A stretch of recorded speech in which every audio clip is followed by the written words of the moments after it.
제가 오래전에 읽었던 책 중에 안도현 시인이 쓴 연어라는 그 동화책이 있습니다. 연어는 바다에서 헤엄치며 풍부한 음식을 먹으며 성장을 합니다. 그러다가 알을 낳을 때가 되면 다시 태어난 곳으로 돌아오는 것이 연어의 습성입니다. 그런데 태어나는 곳에 있다가 바다로 갔다가 다시 돌아오는 과정이 쉽지만은 않습니다. 때로는 거센 물살을 가로지르며 올라와야 되고 폭포를 뛰어오르며 또 천적들을 피해서 오야 되는 그런 어려운 일들이 있습니다. 이런 과정을 다 거치고 나서 태어난 곳에 나와서 알을 낳게 됩니다. 그래서 연어는 태어난 장소를 떠났다가 다시 태어난 장소로 돌아오는 회귀 본능을 가지고 있는 특별한 물고기입니다. 오늘 본문에도 연어와 같은 특징을 가진 한 단어가 등장을 합니다. 그것은 17절 있는 말씀입니다. 나그네로 있을 때에 라는 단어입니다. 나그네로 있을 때에. 나그네로 있을 때는 잠시 다른 곳에 머무는 상태를 말합니다. 본집이 아닌 다른 곳에 기거하는 것을 말합니다. 나그네는 아직 본향에 도착하지 않는 그런 인생을 말하기도 합니다. 나그네를 그리스도인에게 적용하면 이렇습니다. 그리스도인은 이 세상이 전부가 아닌 본향이 있다는 것을 말하고 있습니다. 그리스도인에게 이 세상은 영원한 삶을 살기 전에 잠시 거쳐 지나가는 하나의 장소에 불과할 뿐입니다.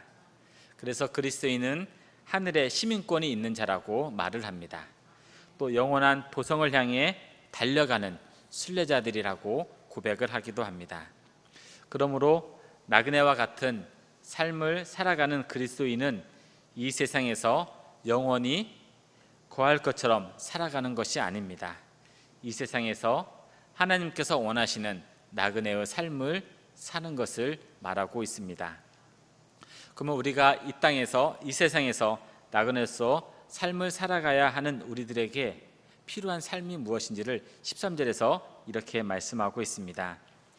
너희 마음에 허리를 동이고 근신하여 예수 그리스도께서 나타나실 때에 너희에게 가져다 주실 은혜를 온전히 바랄지어다. 아멘. 이 세상에서 나그네로 살고 있는 사람은 어떠한 삶을 바라봐야 되냐면 그 중간 부분부터 예수 그리스도께서 나타나실 때에 너희에게 가져다 주실 은혜를 온전히 바랄지어다 라고 말씀하고 있습니다. 이것은 나그네인 우리들에게 주님께서 베풀어 주실 온전한 은혜를 사모하라고 말씀해 주고 있습니다. 예수 그리스도께서 다시 오실 때 주실 온전한 은혜가 있다는 말씀입니다. 그 온전한 은혜는 완전한 구원을 말씀하고 있습니다. 그리고 그 은혜는 우리가 바라던 주님을 만나는 날입니다. 또 나그네의 삶을 끝내고 본향에 들어가는 날을 말하고 있습니다. 베드로는 완전한 구원을 향해 달려갈 것을 나그네로서 삶을 살고 있는 사람들에게 촉구하고 있습니다. 주님께서 주시는 온전한 은혜를 향해 달려가는 우리들이 해야 할 일들이 있다는 것입니다. 그것은 13절 앞절에 있는 말씀으로 너희 마음의 허리를 동이고 근신하여 라고 말씀하고 있습니다. 여기서 허리를 동이는 것은 항상 준비된 자세를 말합니다. 항상 허리에 마음을 준비를 하고 무슨 일이 있든지 움직일 수 있는 그런 자세를 취하는 것을 말씀하고 있습니다. 그리고 근신하는 것은 깨어있는 것을 말씀합니다.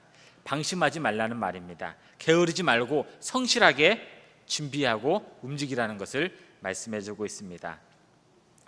왜 베드로는 본향을 향해 가는 나그네에게 마음의 허리를 동이고 근신하라고 요구를 하고 있을까요? 그것은 현재 편지를 받고 있는 이 베드로 전서의 편지를 받고 있는 그 사람들의 현재 상황이 어떠한지를 잘 보여주고 있습니다. 그것은 편지를 받은 사람들이 현재 겪고 있는 어려움이 크다는 것입니다. 로마의 대화재 사건 이후에 그리스도인이라는 이름을 가지고 있는 사람들을 모조리 박해하기 시작하였습니다. 그리고 누군가 찾아가서 그 사람이 그리스도인이라고 하면 아무 이유도 따지지 않고 먼저 욕을 하고 그들을 비방하고 협박을 하는 그런 일들이 벌어지게 되었습니다.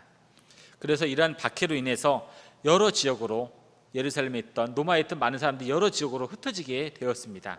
이게 디아스포라가 된 것입니다. 흩어진 그곳에서도 박해는 계속되고 있었습니다. 이방인들이 쏟아내는 그런 비방과 욕설이 계속해서 난무하고 있었습니다. 또 법정에서 그리스도인을 법적 증거도 없이 악한 의도로 허위 고발하는 일들이 빈번하게 일어났습니다.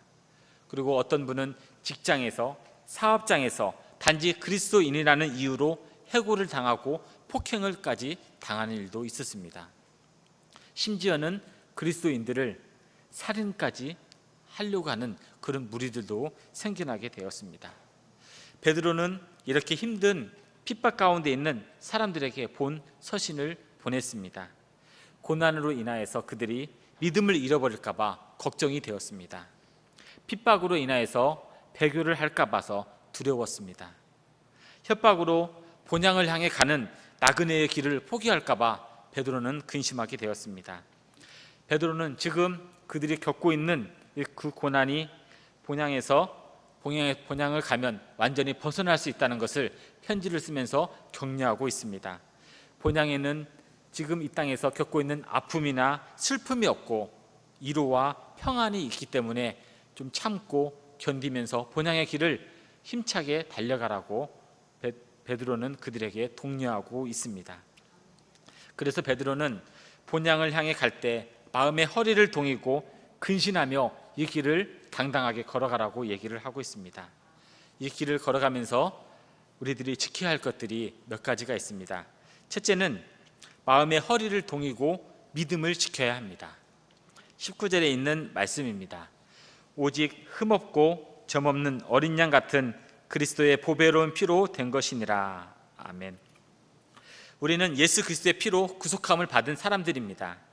그 어떤 흠없는 재물에 비할 수 없을 만큼 완전 무결한 어린 양의 피로 구속을 받은 존재들입니다. 어린 양이 흘린 피로 사함을 받지 못할 죄는 아무것도 없습니다. 어린 양이 흘린 피로 구속을 받지 못할 것은 이 세상에 아무것도 없습니다. 어린 양으로서 희생제물이 된 그리스도께서 창조 이전부터 계신 하나님이라는 사실을 성경은 우리에게 말씀해 주고 있습니다. 이 어린 양이 흘린 보배로운 피는 은이나 금으로 얻을 수 있는 것이 아닙니다. 은이나 금처럼 썩어 없어질 것으로 된 것이 아닙니다. 또 우리 사람들이 땀 흘린 성과나 노력으로 얻을 수 있는 것이 아닙니다. 오직 하나님의 은혜로 주어진 선물입니다. 천하보다 귀한 것입니다. 예수 그리스도의 흘린 보혈로 우리가 구속을 받았다는 것을 우리는 늘 고백하는 삶을 살게 됩니다. 그래서 믿음은 보배로운 피와 하나님의 약속으로 이루어진 것을 고백하는 것이 바로 믿음입니다. 이 믿음이 있기에 우리는 오늘도 본향을 향해서 본향을 바라보며 달려갈 수 있는 힘이 생기게 됩니다. 그래서 베드로는 현재 고난을 당하고 있는 사람들에게 믿음을 지키라고 말씀하고 있습니다. 믿음을 잘 지키는 것이 근신하고 마음의 허리를 동이는 것이라고 베드로는 우리에게 가르쳐주고 있습니다. 지금 우리 여기 계신 성도님들이 젊으셨을 때 처음 신앙생활을 할 때는 핍박이 있었습니다. 가족들의 핍박이 있었고 주변의 환경에 핍박이 있었습니다. 그런데 지금은 핍박을 받으면서 신앙생활을 하는 사람이 그리 많지 않습니다. 대신 믿음을 유혹하는 것들이 주변에 더 많이 생기게 되었습니다. 세상에서 주는 물질이, 세상에서 주는 권력과 명예가 우리의 믿음을 유혹하고 있습니다. 또는 취미와 모임과 그런 동호회 같은 활동들이 우리의 믿음을 유혹하기도 합니다. 많은 사람들이 이런 것들에 믿음을 팔아버리는 경우도 있습니다. 믿음을 지키는 것은 힘들어도 팔아버리는 데는 너무나 쉽습니다. 그래서 10년이나 20년 이상 지킨 믿음도 팔아버리는 데는 한 달도 걸리지 않는다는 사실입니다. 디모데후서 4장에 데마라는 사람이 나옵니다. 데마를 이렇게 평가하고 있습니다. 데마는 이 세상을 사랑하여 믿음을 저버렸다고 기록하고 있습니다. 바울과 함께 주님의 사역을 담당했던 그 데마가 결국 믿음을 세상에 팔아버리게 되었습니다. 너무나 안타깝고 너무나 힘든 그러한 마음을 느낄 수밖에 없습니다. 그래서 믿음은 버리는 것이 아니라 믿음은 항상 지키는 것입니다. 어느 책에 이런 글귀가 하나 있습니다. 일회용은 무조건 쓰고 버려. 종이컵, 나무젓가락, 도시락 쓰고 버려. 1시간, 그것도 쓰고 버려. 하루는 어떨까? 하루, 그것도 일회용이야. 그것도 쓰고 버려버리자 라고 얘기를 합니다. 한 달도 마찬가지야. 일회용이니까 쓰고 버리자. 그러고 보니 인생도 일회용이네 라는 그런 짧은 글귀가 있습니다. 삶의 시련과 고통이 있어서 우리가 믿음을 일회용처럼 버리고 살고 있지는 않습니까? 우리는 믿음을 잃어버리고 사는 존재가 아닙니다. 주님께서 흘리신 보배로운 피를 믿음으로 고백하며 지키는 주님의 자녀들입니다. 믿음이 있어야 본향에 나아갈 수가 있습니다. 믿음은 완전한 구원을 이루는 확실한 증거가 됩니다. 믿음은 우리 마음의 허리를 단단하게 잡아줍니다. 유혹의 어떠한 바람에도 떨어지지 않도록 우리를 굳건하게 붙잡고 계십니다. 그래서 믿음을 지키십시오. 믿음이 우리를 완전한 구원이 있는 곳까지 끝까지 인도할 것입니다. 완전한 구원을 향해 마음의 허리를 동이고 근신하여서 믿음을 지키는 삶을 사시기를 바랍니다. 두 번째는 마음의 허리를 동이고 거룩한 삶을 사십시오.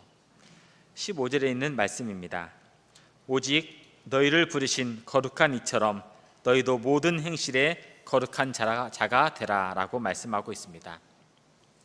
거룩은 하나님의 정결함과 도덕적인 완전함을 나타나고 있습니다. 그런데 베드로는 수신자들에게 하나님을 닮아서 거룩한 자가 되기를 원하고 편지를 썼습니다. 하나님께서 택하신 거룩한 존재들이니 거룩한 삶을 살아라고 베드로는 이 수신자들에게 말하고 있습니다. 그런데 이들이 전에 거룩한 삶이 아닌 사욕을 쫓던 생활에 있었다고 14절에서 말씀하고 있습니다. 전에 알지 못할 때에 따르던 너희 사욕을 본받지 말고 라고 말씀하고 있습니다. 이때는 하나님을 바로 인식하지 못하고 하나님을 아는 자리에서 떠나서 살고 있는 것을 말씀하고 있습니다. 하나님을 바로 알지 못하고 사는 그 자리가 사욕의 상태라는 것입니다. 충동에 사로잡히고 방종하는 삶을 사는 시기입니다. 이 시기는 세상만이 인정하는 행실과 관습을 기준으로 살았던 때입니다. 그 대표적인 것이 17절 말씀에 외모라는 단어로 말하고 있습니다. 외모는 우리들이 잘 아는 것처럼 겉으로 판단하는 것을 말하고 있습니다. 환경과 재력이 기준이 되는 것을 말하고 있습니다. 표면적으로 눈에 보이는 것만 받아들이는 것입니다. 어떤 기준이 아닌 자기 자신이 만든 기준으로만 평가하고 판단하는 것을 말합니다. 우리 사람들은 주변의 환경과 관계에 따라서 기준이 변하게 됩니다. 변하는 사람이 가지고 있는 기준 또한 당연히 변하게 되어 있습니다. 그래서 사람의 기준은 완전한 기준이 될 수가 없습니다. 이런 그들에게 베드로는 새로운 기준인 거룩을 제시하고 있습니다. 외모로 보는 사람의 기준이 아닌 하나님의 기준인 거룩을 제시해주고 있습니다. 거룩은 하나님께서 정하신 기준으로 사람을 판단하는 것입니다. 하나님은 선입견이나 편견 없이 사람을 공정하게 대하시는 기준을 갖고 계십니다. 하나님의 거룩한 기준으로 우리는 세상을 바라보는 눈을 가져야 합니다. 거룩한 모습으로 우리들의 언어를 말하며 거룩한 기준으로 우리들이 가지고 있는 것들을 생각하며 거룩한 기준에 맞춰서 우리들의 감정을 드러낼 수 있는 훈련을 해야 됩니다. 그래서 거룩은 지경을 넓히는 일입니다. 우리가 아는 것 중에 종이컵이 있습니다. 유리컵 안에 오물 한 방울을 딱 떨어뜨리면 그 물은 더 이상 마실 수가 없습니다. 그러나 같은 그 오물의 크기더라도 바다에 떨어뜨리면 바다는 아무런 영향을 받지도 않습니다. 고난과 감당하기 힘든 어려움이 찾아왔습니까? 그렇다면 싸워서 이기려고 하지 말고 내가 먼저 성장하고 내가 고난보다 더 커지는 삶의 자리를 한번 들여보십시오. 생쥐에게 1cm의 상처를 입힌다고 하면 생쥐는 생명의 위협을 받을 수밖에 없습니다. 그런데 코끼리에게 1cm의 상처는 아무런 느낌조차 주지 않게 됩니다. 거룩의 지경을 넓히면 우리가 본향을 향해 달려가는 데 도움을 받을 수가 있습니다. 스스로 자신을 거룩해지는 그 삶 가운데 가까이 두십시오. 그러면 우리 자신들도 모르게 거룩한 우리의 삶의 지경이 넓어지게 됩니다. 핍박하는 자들과 똑같은 방법으로 해서는 우리가 거룩한 지경을 넓힐 수가 없습니다. 옛사람 그 모습 그대로 가지고는 우리가 지경을 넓힐 수가 없습니다. 그들과 다르게 사는 삶을 통해서만이 그것이 가능하게 됩니다. 그들과 단절되는 것이 아니라 함께 살면서 우리는 거룩한 기준을 가지고 살아가야 됩니다. 세상 사람들처럼 쉽게 갈 수 있는 것들을 포기하고 거룩한 길을 걸어가는 것들을 우리는 보여주어야 합니다. 주변이 바뀌고 세상이 조금씩 변화될 수가 있습니다. 우리가 거룩한 기준을 가지고 조금씩 움직이는 것에 따라서 우리 주변의 환경들이 달라지게 되고 세상이 조금씩 변화되는 것을 느낄 수가 있습니다. 때로는 우리가 거룩한 길을 걸어갈 때 손해가 있을 수도 있고 억울함을 느낄 수도 있습니다. 그렇다고 포기하시겠습니까? 그러면 안 됩니다. 이것을 참고 우리가 거룩한 길을 걸어갈 때 손해가 있고 억울함을 참을 수 있는 것은 본향에 들어가면 모든 것을 기억하시는 주님이 계시다는 사실입니다. 이 사실이 우리를 거룩한 삶의 자리로 더욱더 향하게 만들어줍니다. 거룩한 삶을 사십시오. 본향을 향해서 마음의 허리를 질끈 동이고 근신하여서 다시 한번 거룩한 삶으로 도전하고 나아가는 성도님들의 삶이 되기를 바랍니다. 세 번째는 마음의 허리를 동이고 형제를 사랑하며 도우며 살아가십시오. 22절에 있는 말씀입니다. 너희가 진리를 순종함으로 너희 영혼을 깨끗하게 하여 거짓이 없이 형제를 사랑하기에 이르렀으니 마음으로 뜨겁게 서로 사랑하라 라고 말씀하고 있습니다. 뜨겁게 서로 사랑하라는 말씀입니다. 베드로는 환난 가운데 있는 그들에게 서로 뜨겁게 사랑하라고 명령하고 있습니다. 현재 핍박을 받고 있는 어려운 상황 가운데 있습니다. 서로 자기의 몸을 챙기고 가족을 챙기기에도 바쁜데 베드로는 그러한 삶이지만 그러한 가운데서도 서로 뜨겁게 사랑하라고 가르쳐주고 있습니다. 그 가르쳐준 것 중에 앞에 한 부분은 진리를 순종함이라는 단어를 사용하고 있습니다. 진리는 예수님의 말씀입니다.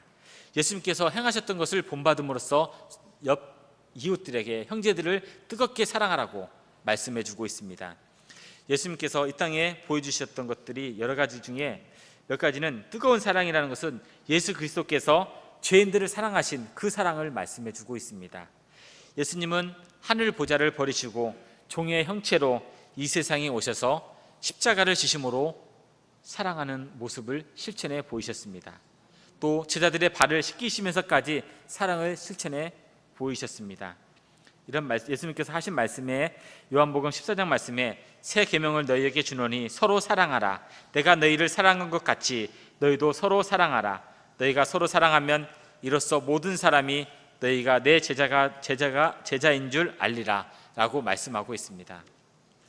예수님은 우리가 서로 사랑하면 사람들이 이 사람들은 예수님의 제자인 줄 안다고 말씀하고 있습니다. 사랑은 우리가 가지고 있는 명찰이나 십자가로 보여주는 것이 아닙니다.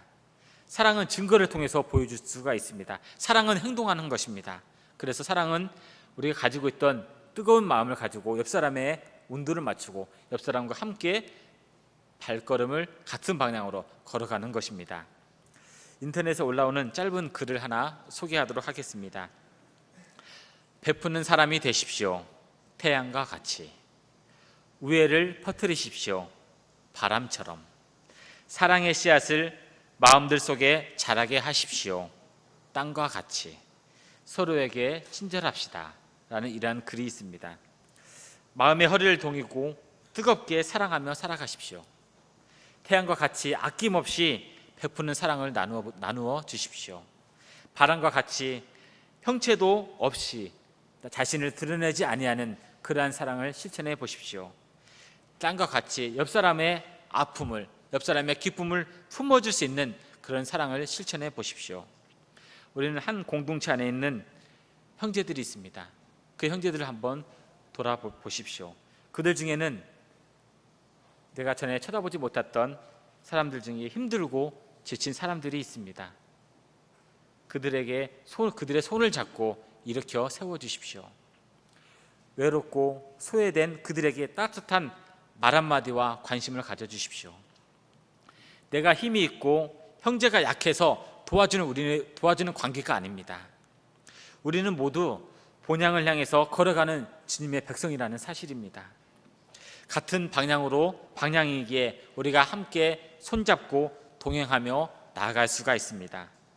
우리가 형제들에게 베푼 사랑으로 형제가 본향에 무사히 도착한다면 얼마나 기쁘시겠습니까? 우리가 형제 사랑을 베품으로 인해서 그 형제가 예수님 앞에 나아가서 바로 서 있는다고 하면 얼마나 우리가 깊은 사랑을 베풀었고 얼마나 아름다운 모습을 보였겠습니까? 사랑을 베푸는데 주저하지 마십시오. 옆 사람에게 손을 내미는데 인색하지 마십시오. 열심을 내십시오. 주님께서 말씀하셨습니다. 사랑하는 성도 여러분, 우리는 지금 이 땅에서 나그네의 삶을 살고 있습니다. 나그네이기에 언젠가는 주님 앞에 서는 날이 분명히 있을 것입니다. 그때 주님 앞에서 주님, 삶의 고난과 핍박 때문에 제가 겨우 살다가 왔습니다. 힘들어서 마지못해서 구속의 감격조차 잃어버리고 그냥 이 자리에 왔습니다. 이런 말을 고백하는 것이 아니라 주님, 정말 삶 속에 고난이 있었지만 본향을 향해서 열심히 달려왔습니다. 주님께서 흘리신 보배로운 피와 하나님의 말씀을 믿음으로 굳건하게 지키고 달려왔습니다. 세상이 제시하는 기준이 아닌 거룩한 모습으로 살려고 힘들게 몸부림쳤습니다. 형제를 뜨겁게 사랑하고 도우며 살아왔습니다. 이런 아름다운 고백을 생각만 해도 기쁘지 않습니까? 우리가 주님을 만나서 이런 고백을 할 것을 기대하십시오. 그래서 본향을 향해, 주님을 향해 형제의 손을 잡고 함께 힘차게 달려가는 동교회 모든 성도님들이 되시기를 예수님의 이름으로 축원합니다. 아멘. 기도하겠습니다.